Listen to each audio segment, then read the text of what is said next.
Ang daming bumalik na nag-aalala paano yung trabaho namin. Kung ang pag-commute namin ay napakatagal na, madadagdagan pa ng 1 oras, 2 oras, wala na talaga, hindi na kami uuwi.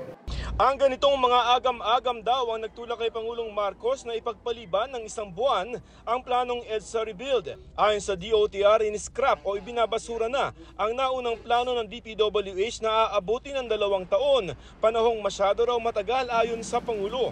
Pinapabago niya yung buong plano. Ang sabi ni Presidente, find a better way. Find a better way para hindi mahirapan ang mga kababayan natin. And the better way means not 2 years, but 6 months.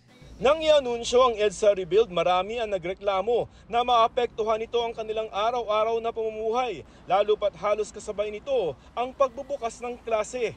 Ayon sa DPWH, nire-revise na nila o binabago na nila ang plano at pinag-aaralan na rin ang mga bagong teknolohiya para magawa ang gusto ng Pangulo na hanggang 1 taon na rebuilding ng EDSA. We are going back to the drawing boards para tingnan namin kung ano po pwede namin gawin for us to expedite the process.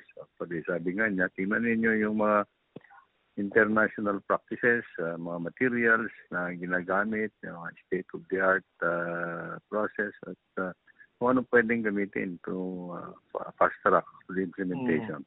Ayon pa kay DPWH Secretary Manuel Bonoan, kasama sa titingnan din ang mga paraan para i-manage ang traffic sa EDSA. Sa ngayon, sinuspindi na rin ang odd-even scheme na eksklusibo sanang gagamitin sa EDSA para mabawasan ang volume ng mga sasakyan habang ginagawa ito. Pagtitiyak naman ni Dizon, tuloy-tuloy pa rin naman ang pagdadagdag nila ng bago ng MRT, pagpapabilis ng pagpasok dito tulad ng pagtatanggal ng mga X-ray machine at pagdaragdag ng mga bus sa EDSA bus carousel habang hinihintay ang EDSA rebuild.